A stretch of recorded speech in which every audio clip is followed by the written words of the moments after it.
Hello my dear students, welcome to your master chem channel. कैसे हैं आप लोग? Very good. मैं अमला शंकर यादव आज क्लास 10th के लिए वीडियो लेकर आया हूं। पिछली वीडियो में हमने इंडिकेटर के बारे में बताया था। आज केवल नेचुरल इंडिकेटर के बारे में आपसे डिस्कशन होगा। तो चलिए देखते हैं। हाँ, तो बच्चों ये लिटमस है। लिटमस जो कि नेचुरल डाई है। Litmus is a natural indicator. Natural indicator है जो कि नेचर में बनता है। इसको ह्यूमन बींग नहीं बनाते। It's a solution is purple, जो कि पर्पल कलर का होता है बच्चों। And it is extracted from A type of plant lichen.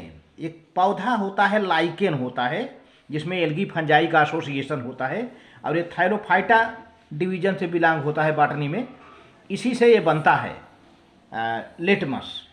When its solution is neither acidic नार बेसिक, तब इसका मतलब न्यूट्रल है। ये जब न एसिडिक है न बेसिक है, इसका मतलब इसका सोल्यूशन कैसा है बच्चों? न्यूट्रल है। Then its colour is purple, तब इसका कलर कैसा होता है? पर्पल कलर होता है। और यह एसिड में रेड हो जाता है। It turns into red colour in acidic solution and blue colour in basic solution. अब आ जाओ टर्मेरिक पर। टर्मेरिक का मतलब हल्दी होता है बच्चों, हल्दी। Turmeric is also a natural indicator. ये भी एक नेचुरल इंडिकेटर है, नेचर में है। इट कंटेन्स येलो डाई, इसमें पीले रंग का डाई होता है। एंड इट्स कलर, डाई माने रंग। And it turns red in basic solution. Basic solution में इसका कलर लाल रंग का होता है प्यारे बच्चों, लाल रंग का हो जाता है। तो अब फिर येलो स्टेन कभी कभी देखा होगा, कभी कभी पीले रंग का कलर अगर करी में जो होता है, अगर सफ़ेद कपड़े पर पड़ जाता है on white cloth due to turmeric in curry turns reddish brown, तो रेडिश ब्राउन कलर का हो जाता है। जब उसको हम साबुन से साफ करते हैं, जब साबुन से साफ करते हैं तो रेडिश ब्राउन कलर का हो जाता है। जब किसी सफ़ेद कपड़े पर हल्दी पीला पीला लग जाता है तो उसको साबुन से साफ करते हैं, तो साबुन से साफ करने पर, सोप से साफ करने पर ये रेडिश ब्राउन कलर का हो जाता है। ऐसा क्या होता है बच्चों? क्योंकि सोप का जो सोल्यूशन होता है वो बेसिक इन नेचर होता है। It is basic in nature because the soap solution is basic in nature. This stain change yellow again when cloth is rinsed with plenty of water. और दोबारा ये पीला हो जाता है जब काफ़ी मात्रा में पानी मिलाकर इसको साफ करते हैं। तो इस तरह से व्हाइट कपड़े पर जब स्टेन हो जाता है, when yellow stain of the curry on white cloth due to turmeric curry turns reddish brown, reddish brown में हो जाता है। फिर सोप इज स्क्रब्ड, जब इस पर साबुन लगा दिया जाता है on it, because soap solution is basic in nature. क्योंकि सोप सोल्यूशन कैसा होता है? बेसिक इन नेचर होता है। और अगर इसमें बहुत ज़्यादा पानी मिला के दोबारा धोएं तो ये फिर पीले कलर का हो जाता है। अब आ जाइए रेड कैबेज एक्सट्रैक्ट, लाल गोभी का extract, red red cabbage extract, ये भी नेचुरल डाई है, ये भी नेचुरल कलर है। The red cabbage extract remains red in acidic solution, acidic solution में लाल ही रहता है। And turns into green basic solution, और ये हरे रंग का हो जाता है बेसिक सोल्यूशन में। जो बेस होते हैं उसमें हरा रंग ले लेता है और एसिड में लाल ही रहता है। The coloured petals of some flowers such as hydrangea, petunia, geranium which change color in the presence of the acids or bases also acts as indicator। कुछ कलर पौधे होते हैं, जैसे पेटूनिया हो गया, हाइड्रेंजिया हो गया, जिरेनियम हो गया, इनके भी फूलों के जो पत्ते होते हैं वो चेंज होते हैं एसिड बेस की वजह से।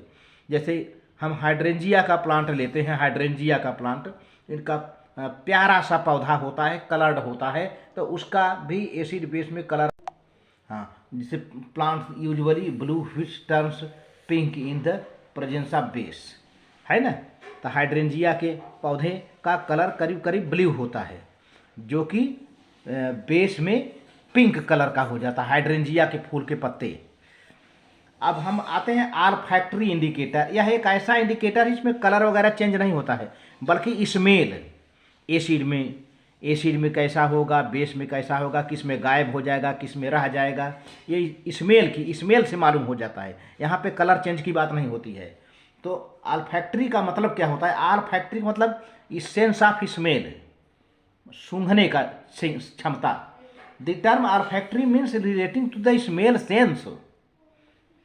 Those substances whose smell or odor changes in acid as basic solutions are called olfactory indicator. ऐसे सब्सटेंस जिनका स्मेल या अडर महक एसिड या बेस में चेंज हो जाता है तो उनको कहते हैं ऑल्फैक्टरी इंडिकेटर। जैसे अनियन, प्याज कटता है, खूब जानते हैं बच्चे, तो आँखों से आंसू आ जाता है। एक वनीला बड़ा प्यारा पौधा होता है और इसको लोग विदेशों में जेब में लगा के चलते हैं। बड़ा इसका प्यारा महक होता है, प्लीजेंट अडर होता है वनीला और अनियन का। तो हम पहले अनियन के बारे में, प्याज के बारे में बताते हैं। अनियन एक्सट्रैक्ट है जो कैरेक्टरिस्टिक स्मेल जानते ही हो। अनियन के जूस में, एक्सट्रैक्ट माने जूस, रस में एक विशेष महक होती है। अब कैसे चेक करेंगे? व्हेन अ बेसिक सोल्यूशन जैसे सोडियम हाइड्रोक्साइड है NaOH solution is added to the cloth strip treated with onion extract then the onion smell can not be detected. अगर प्याज के जूस में भीगा हुआ एक कपड़ा सोडियम हाइड्रोक्साइड में डाल दोगे, उसका स्मेल गायब, कैन नॉट बी डिटेक्टेड, प्याज का स्मेल गायब। सोडियम हाइड्रोक्साइड सॉल्यूशन में प्याज से भीगा हुआ कपड़ा, प्याज के रस से भीजा हुआ कपड़ा अगर मिला देंगे तो उसका स्मेल गायब। तो इसका मतलब वो बेस है। इसका मतलब क्या है? वो बेस है। और यही अगर हाइड्रोक्लोरिक एसिड में मिला देते हैं तो स्मेल रह जाता है। तो ये देखिए तीसरा पॉइंट में, फिर acidic solution like hydrochloric acid is added to cloth strip, तब क्या होगा? Treated with onion extract then the onion smell does not destroy remains same, तब अनियन स्मेल नहीं डिस्ट्रॉय होता है, बना का बना रहता है। तो इसका मतलब यह हुआ कि सोडियम हाइड्रोक्साइड में प्याज से भीगे कपड़े में से अनियन का स्मेल गायब हो जाता है। लेकिन वही प्याज के रस से भीगा हुआ कपड़ा अगर एसिड में डाल देते हैं तो उसका स्मेल बना रहता है। और यही वनीला में भी होता है बच्चों।